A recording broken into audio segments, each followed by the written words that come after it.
In this video, I'm going to be talking about some configuration settings you should at least consider changing in your own DokuWiki install. And you can see this from the admin panel, the configuration settings. That's what I'm going to be referring to. So yeah, let's go through it, starting from the top. Okay, so the very first thing you might want to consider changing is the title.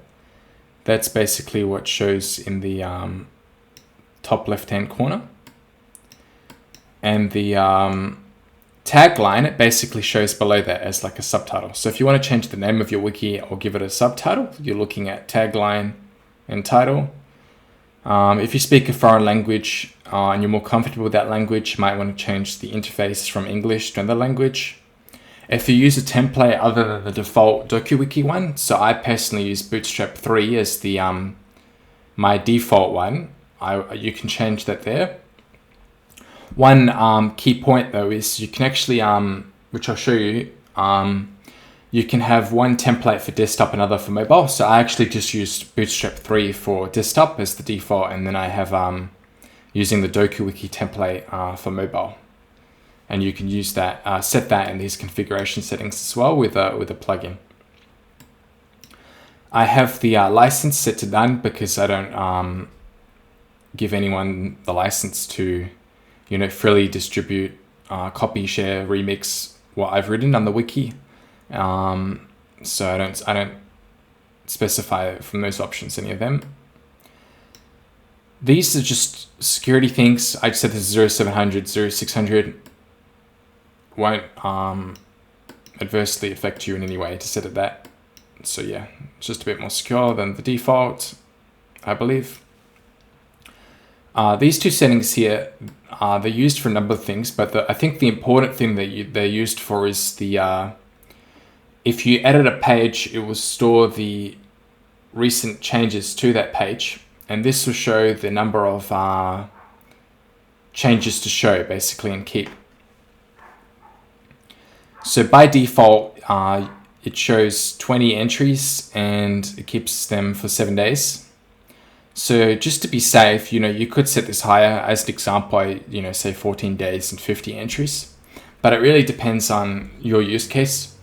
It's like for me, generally, I don't need to keep recent changes to a page for a long time because it's only, in the moment, maybe the internet disconnects or something like that. And, just as I was saving it, and then, I might need to access the recent changes then, right? I don't generally go back to old revisions too often, so I could have this value a lot lower. But, if you're missing something, during an edit and you don't realize until later, it might help to keep them for longer. So that's why maybe you want to increase that. The site, this one basically means, like when you edit a page, it will show on the bottom their full name. I basically changed these settings to make table of contents more likely to render and more visible basically. So yeah, that does that. This setting is basically only relevant if you work with foreign languages like Cyrillic. This will Romanize them or transliterate it. I don't use the sitemaps. It doesn't. So basically, there's no reason for me to show everything in the sitemap, right? So I just have that ticked. And yeah, you might want to consider hiding some pages. As an example, I have the sidebar here, but it really depends on your use case. If there's some pages you don't want being as visible, you can specify that here. If you have multiple users using the wiki, you might want to specify manager. I don't, so it doesn't really matter. I could leave this blank, but I just thought I'd mention it. In terms of the default actions, I don't actually use a number of them, like this XML syndication view source. So basically, if I don't use something, I'm going to disable it because it basically prevents, it sort of locks down the wiki a smaller way. Like if people can't do as much, then there's less concern of them doing something I don't want them to do, right? So if you don't use something, you might as well just disable. That's my attitude. So, as you can see, by default registers disabled, but I also disable all these other things highlighted. And I keep old revisions, search, update profile, edit this page, and check. Okay. I don't use the words list because I'm the only user that can edit pages, so I don't have a desire to prevent me from... I don't have any concern of spam. If I'm the only one that can edit it, then unless I spam my own wiki, there's no point in me to, look at what words people write and prevent them from using those words. Because I know if I want to put it in, it's the words I want to use. So I don't use the anti-spam words list, so I untick this. So yeah, basically I'm saying this stops users from putting certain words in. I'm the only user, so therefore there's no reason to stop me from entering a word I'd want to enter in. It's mostly if you have a more public wiki and you don't want, people that you don't trust putting in certain words, and that can detect that. So yeah, I have that unticked. You can specify _tab to make all links open in a new window. So that's something you might want to do. Most of these I just keep as the default, as you can see. I untick this because one plugin, or maybe other ones as well, but the index menu plugin depends on this being unticked. I thought I'd mention, there might be some, it's up to you, and you can use the add new page plugin as well, but either or. I have this, so maybe there's some namespaces you don't want to add pages to, or you add pages to them so infrequently you don't want them to be as prominent. So maybe you want to specify some directories there, and the wiki folder, it's just the default one, so it's just using that as an example, right? So yeah, I don't normally have that one, and I would also not show the root namespace just so you can because by default, you don't need to show the root because you can already use the search bar to very quickly put in a new page that way. The time efficiency savings come from going further than the root and using this plugin to go further than the root to put in a new page. So that's the reasoning, if that makes sense, why I untick this. So, I'm using this plugin to more efficiently add a new page from the directories up from the root, and through the search bar I can add it through the root. Like I don't need to include that, so it's more efficient to just go from the second directory from the root than the first. My English, but yeah, hopefully that made sense. And yeah, obviously I want to hide this if user doesn't have the ACL rights, because I don't want them being able to see it. Which basically means if they don't have the permissions, like an admin or something, they won't be able to see this plugin. So that's why that's ticked. This one accidentally went somewhere I didn't want to go. If you're using the block quote plugin, this just makes it a bit prettier, so you might as well, I think it might be ticked by default, but yeah, if it's not, just tick that. If you're using the color swatch plugin, it's not that important, but if you are, you can make it bigger if you want, just to make the colors bigger.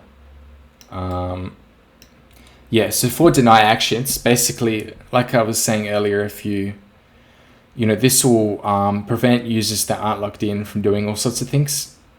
So that's why I recommend it for security reasons. And if you're wondering what I have, I've got like a list here. So I've got edit, preview, save, recover, draft, delete, backlink, revisions, diff, subscribe, unsubscribe, video, recent, index, export raw, export XHTML, export XML, HTML body, register and profile. So basically I prevent users that aren't logged in from performing any of these actions. So the wiki is more locked down, so there's less concern of people doing things I don't want them to do. That's the whole point of this, right?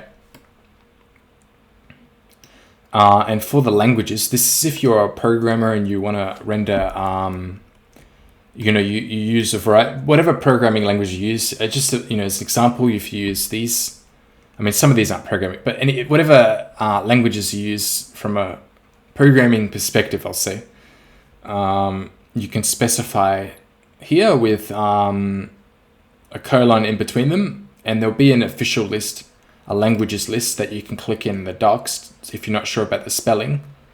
And basically this, whenever you write /code, the name, let's say batch or processing or latex, whatever it is, it will render it with that, with a certain color scheme for that particular language. So it just provides more pretty code highlighting for people that are interested in that. If you're not a programmer, you don't really need to worry about it.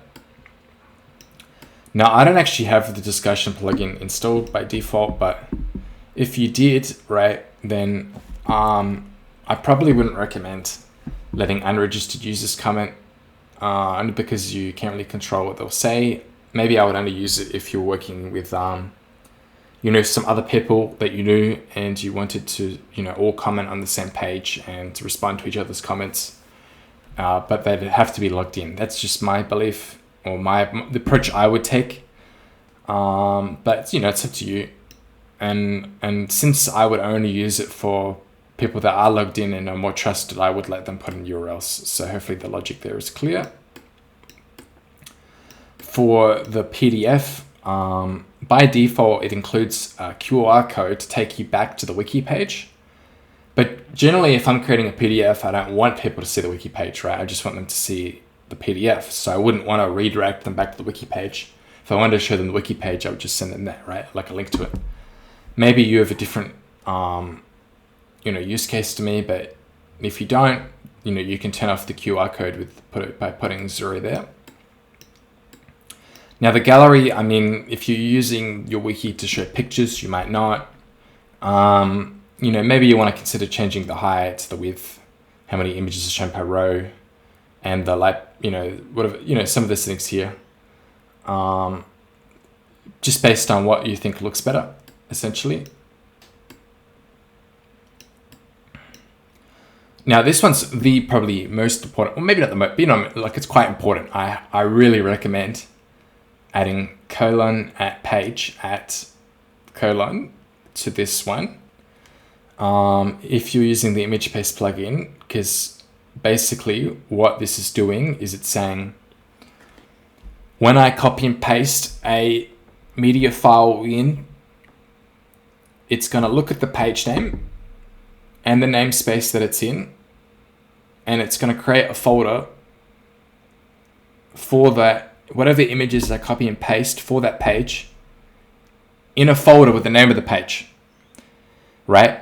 And the importance of that is, by default, it just has the namespace. So if you had multiple pages in the same namespace and you were copy and pasting into each of those pages, in that namespace, all the media files for the different pages will be mangled up in the namespace pasted directory. So basically, if I'm not speaking clearly, I'm saying you want to add our page because it will more clearly help you identify which media files belong to a particular page, because the media files will be stored in a folder of the same name as the page you're adding them to. Okay, so that's why I recommend quite strongly that you add that to the default thing. Okay. If you're using the tag plugin, well, you might as well just tick this to show the tags. Why not? If you're using these two plugins, so that's what I did. The index menu, well, I really only want admins having access to it, so I tick that, and this just sort of locks it down. So I have it set to user, but yeah.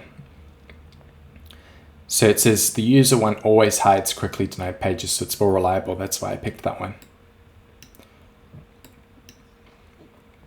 I don't have anything here, but I would consider, you know, if there's some pages you don't want to show in the index menu, which is like a list of all the pages in your wiki, you can hide either single pages or folders of pages here. And there's a syntax for doing that. So yeah, just consider changing them if you want to hide something. Now, this is the one I was talking about before where you can have a different template for desktop and mobile. So I tick this and I tick that. No, I didn't tick that. I select DokuWiki. And what that does is it basically makes it so that when the user uses their mobile phone, they see the DokuWiki version. And way up earlier in the video, I have Bootstrap 3 as the default template. So on desktop, I get Bootstrap 3, and on mobile, I get DokuWiki. And that's just because I find it sort of renders a bit better on mobile, in my experience. So yeah, that's what I do.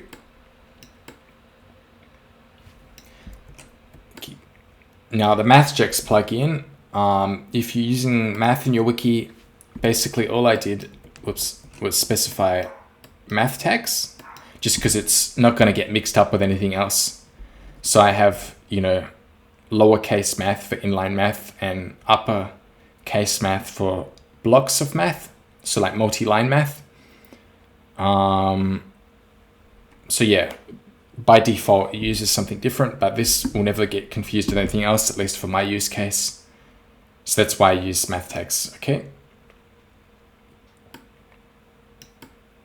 What else do I got? So yeah, I don't currently have the publish plugin installed, but if you did, because you want to review pages before you make them visible to other people, instead of just saving them and then it's immediately visible, well then I would probably recommend hiding the drafts banner and banner to read-only users, and hiding the banner on approved pages, because it's approved and no point in seeing it, right? Just extra screen clutter. For the section toggle, I want it on desktop and mobile, so I have all. I make it so it's there's more toggles, it goes to H5. So more headings have toggles basically, instead of H4 by default goes to H5.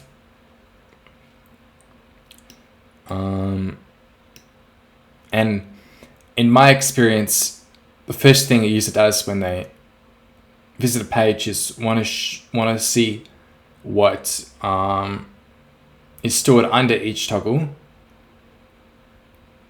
So for me, it makes more sense to have them all open by default and then hide the ones that they're not interested in based on what they're seeing, right?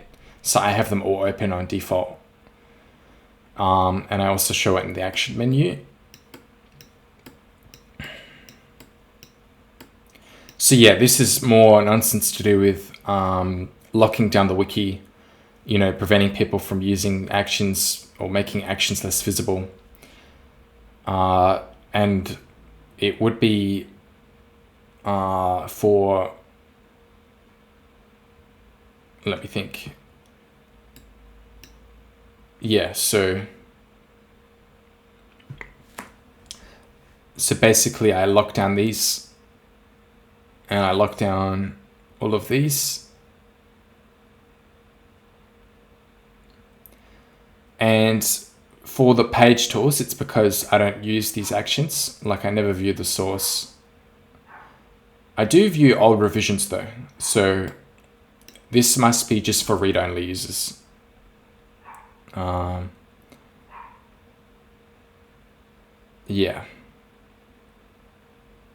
Has to be, because I do have access to old revisions at the moment. So yeah, I think this just locks it down for users that aren't logged in.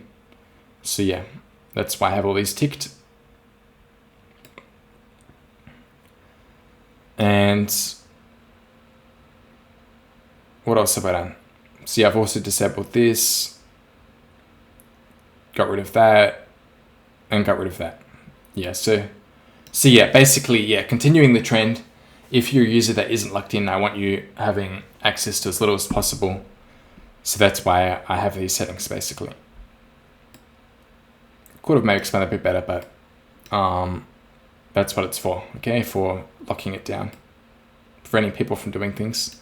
So you might find it interesting, for example, that for users that aren't logged in, I might send them a link to a page, but I don't want them being able to find any other page. So I don't actually let them search for other pages. I just let them see that page only.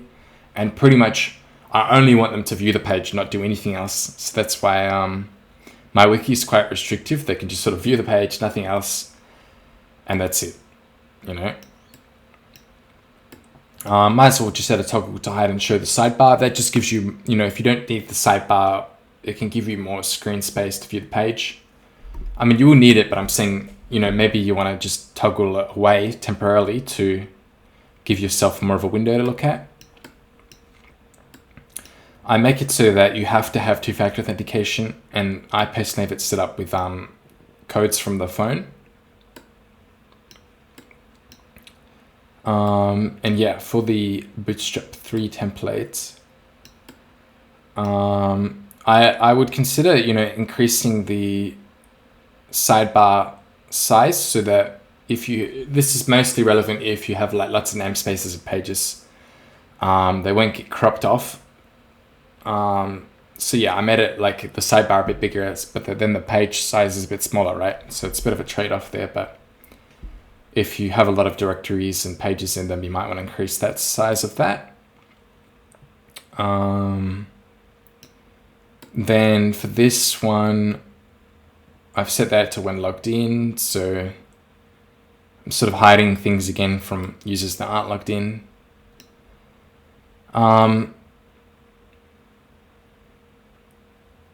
Yeah, for this one, I mean, I don't know if it's that important, but maybe if you're not logged in, you want to, you know, hide the login button. Maybe it's not that important, but yeah, I don't know. I would consider that optional. It's not probably one of the least important setting changes. But yeah, it's just sort of hiding that or making it less visible. And you can kind of move the location of the login button. So basically I'm saying maybe you want to hide it from the nav bar and wait, where is it? I'm blind. Display it in the footer instead. So yeah, I was just saying maybe you want to move the location login button, but maybe it's fine by default actually. I might even not hide this actually. It's up to you. I'm basically saying you can either have it in the nav bar or you can put it as a little link in the footer based on those two settings. So just play around with them, see which one you like more. And yeah, I want to change this so that, you know, you can only see the search form when you're logged in, only display that when you're logged in. You might as well get rid of this. You know it's DokuWiki. You don't need to be reminded of it every time you use it, so you might as well turn that off. Yeah, so you can store a picture of the user, and that will show up in the username space. And if you are interested in that, you want to select DokuWiki username space, and that will let you have like a little avatar that shows up when you're logged in for all pages you edit. There'll be like an avatar for you. If you want to keep track of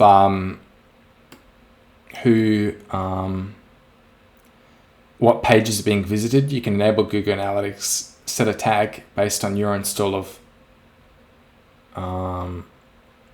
Google Analytics. There'll be an ID, tracking ID, which you can use to specify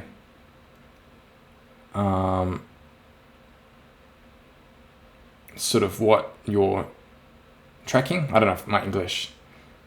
Yeah. So basically when you set up, you have to put a tracking ID, and that's where you put it in basically. And you might as well not track logged in users. So basically this just enables you to see what pages people other than you or the logged in users are visiting. Okay, so you can consider setting that up. Continuing the trend of locking things down. I have ACL for sidebars. I'm just hiding file name extension locked, just showing the date that the page was edited and who edited it. Might as well make dates human readable. And I disable all these icons. Maybe you're interested in showing some of these, but I'm not. So I get rid of print and all this nonsense, But this just allow you to properly share the page to maybe Telegram or WhatsApp or something like that, right? But I don't share it. I would just share the link. I'm trying to say I wouldn't share it through this, so I don't do that. So, but if you do that, maybe you want it ticked, but I don't. So, And yeah, those are the settings changes. I don't think I missed anything. I'll just zoom out. Yeah, I'm assuming that's everything, so I'll leave it there.